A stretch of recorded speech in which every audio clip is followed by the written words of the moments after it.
विपक्ष जो है हमारे देश का, वो हर वक्त बीजेपी के ऊपर निशाना साधते रहता था कि मंदिर वही बनाएंगे लेकिन तारीख नहीं बताएंगे। सपा और बसपा भी जब राम मंदिर के विरोध में एक साथ आए थे तब इन्होंने नारा दिया था, मिले मुलायम काशी राम, हवा में उड़ गए जय श्री राम। अब जब राम जन्मभूमि का केस जीत चुके हैं, अयोध्या वाला केस जीत चुके हैं, वहां पर राम मंदिर बनने की शुरुआत हो चुकी है, तब अब जितने भी विपक्षी थे ये राम मंदिर के नाम पर जनता का वोट लेने की कोशिश करने के चक्कर में एकदम से हिंदू बन गए हैं, भगवा वस्त्र धारण कर चुके हैं और हिंदू धर्म के लोगों को लुभाने की कोशिशें कर रहे हैं। कल तक यही लोग कह रहे थे कि राम मंदिर बनाने की क्या जरूरत है, केस जीत गए हो तो स्कूल बनाओ, कॉलेज बनाओ, हॉस्पिटल बनाओ ताकि लोगों को उसका फायदा मिल सके। लोगों को राम मंदिर की जरूरत नहीं है, इस तरह के बयान दिए जाते थे। यानी राम मंदिर पर सवाल खड़े करने, श्री राम का मजाक उड़ाने वाले लोग आज सिर्फ वोट पाने के लिए राम जी के चरणों में झुक गए हैं और इनका दिखावा पूरा देश देख रहा है, क्योंकि जितने भी गिरगिट थे सब बदल चुके हैं। इन्होंने वस्त्र निकाल दिए हैं। अब उत्तर प्रदेश चुनाव होने तक ये सब के सब हिंदू धर्म को लुभाने की कोशिशें करते रहेंगे, क्योंकि अगले साल उत्तर प्रदेश में विधानसभा का चुनाव आ रहा है।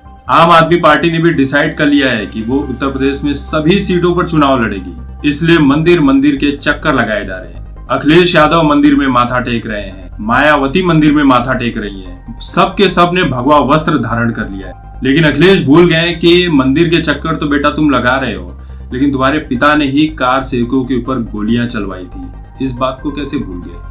अब अरविंद केजरीवाल की जो पार्टी है वो भी यही नारा दे रही थी, हवा में उड़ गए जय श्री राम, और राम मंदिर के खिलाफ थी, वहां पर स्कूल और हॉस्पिटल बनाने की बातें कर रही थी। अब जब वहां पर राम मंदिर बन रहा है तो ये नारे दे रही है कि दिल्ली से सभी बुजुर्गों को राम मंदिर बनने के बाद दर्शन के लिए वहां पर लेकर जाया जाएगा।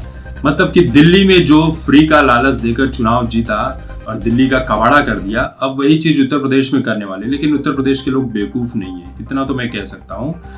वहां के लोगों ने हर प्रकार की राजनीति देखी है और इस देश की जो असली राजनीति है वो उत्तर प्रदेश से ही निकल कर आती है। जिसने उत्तर प्रदेश को जीत लिया उसने इस देश के ऊपर राज किया है, यानी उसी की सरकार बनी है। राहुल गांधी जो है जब वायनाड से चुनाव लड़ने के लिए जाते हैं तो वहां पर मुस्लिम बन जाते हैं, कहीं और पर जाते हैं तो वहां पर क्रिश्चियन बन जाते हैं। अब उत्तर प्रदेश में चुनाव आ रहा है तो वैष्णो देवी माता के दर्शन करने के लिए पहुंचे। अब वहां पर माता के जयकारे लगाने की जगह पर राहुल गांधी के जयकारे लगाए जा रहे थे कि राहुल गांधी जिंदाबाद, राहुल गांधी जिंदाबाद। मतलब कल तक जितने भी हिंदू विरोधी थे आज हिंदुओं के समर्थक बन गए हैं, राम जी के जयकारे लगा रहे हैं, भगवान के जयकारे लगा रहे हैं, भगवा वस्त्र धारण कर लिए, माथे पर टीका लगाकर घूम रहे हैं। लेकिन इस वक्त उत्तर प्रदेश में बीजेपी बहुत ही मजबूत स्थिति में है। योगी आदित्यनाथ जो मुख्यमंत्री हैं उन्होंने बेहतरीन काम किया है पिछले 5 सालों में। वहां पर जितने भी गैर कानूनी काम हुआ करते थे, ये लड़कियों को छेड़ने वाले लोग थे, गैंगस्टर थे, माफिया थे, इन सब की बत्ती गुल कर दी है। पूरा तो नहीं कह सकता लेकिन काफी हद तक 80 to 90% वहां पर ये जो गुंडों का राज है वो खत्म हो चुका है। सपा और बसपा के शासनकाल में वहां पर लोग बिजली के लिए तरस आया करते थे। 4-5 घंटे की बिजली 24 घंटे में आया करती थी। वो भी कैसे आती थी इस बात को हम अच्छी तरह से जानते हैं क्योंकि उत्तर प्रदेश से ही है। लेकिन जब से बीजेपी की वहां पर सरकार बनी है 24 घंटे बिजली की सुविधा दी जा रही है। हर घर में शौचालय बन चुका है, लोगों को खेतों में नहीं जाना पड़ रहा है। देखो, शौच के लिए जाने के लिए मर्दों के लिए तो ठीक था, वो कहीं पर भी जा सकते थे, लेकिन ये समस्या औरतों के लिए बहुत बड़ी समस्या थी। तो अब औरतों को बाहर नहीं जाना पड़ता है। जब बाहर जाती थी तो उनके साथ बहुत सारी दुर्घटनाएं हो जाया करती, लेकिन अब ये सारी चीजें घर में ही उपलब्ध हो गई हैं। सड़कों का काम तेजी से हो रहा है। बहुत सारी ऐसी चीजें हैं जो वहां के लोगों के लिए की जा रही है। कोरोना काल में भी हमारे देश की कई सारी मीडिया ने बदनाम करने की कोशिश की। ये बात मानते हैं कि वहां पर भी बहुत सारी मौतें हुई है, क्योंकि कोरोना के ऊपर किसी का जोर नहीं है। मौतें महाराष्ट्र में भी बहुत हुई। केरल में अभी तक कोरोना के केस सबसे ज्यादा ऊंचाइयों पर है। हर रोज 30,000 के केस आ रहे हैं, लेकिन इस वक्त मीडिया ने एकदम चुप्पी साध ली है। केरल की खबरों को दिखाई नहीं दी। लेकिन उत्तर प्रदेश में जब यही हुआ तब इसे बढ़ा चढ़ाकर दिखाया जाने लगा। ये मानता हूं जिनके घर मौतें हुई है उनकी भरपाई कभी नहीं हो सकती है, लेकिन कोरोना पर किसी का जोर नहीं है।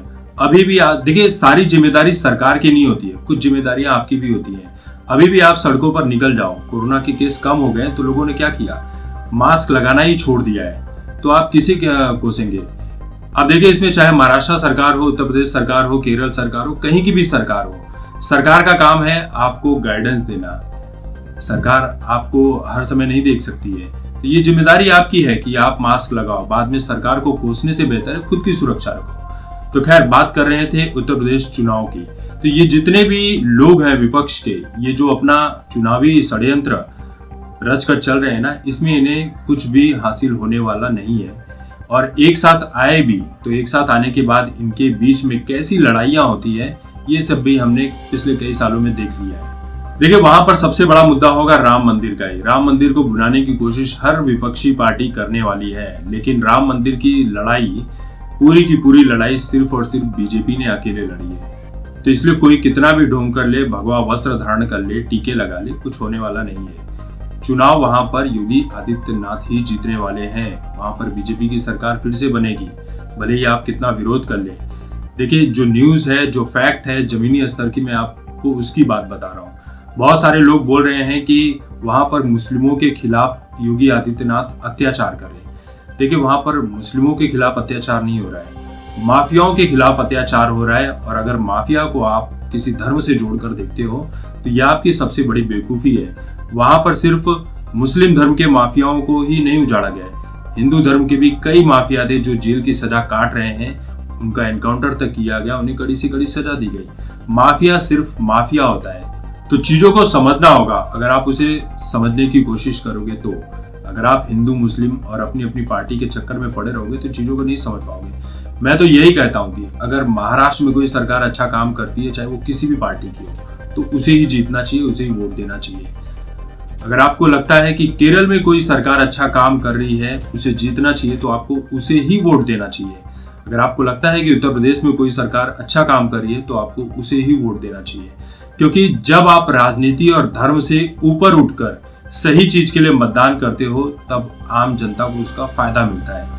और बाकी चीजों के लिए राजनीति तो पड़ी हुई है। जैसे कमेंट सेक्शन में आकर बहुत सारे लोग बोलेंगे कि तू बीजेपी का दलाल है, ये है, वो है, लेकिन मुझे इस बातों से फर्क नहीं पड़ता है। दिन में किलो के भाव में मुझे गालियां मिलती हैं कमेंट सेक्शन में, और ये मेरा काम है तो मुझे देना ही है।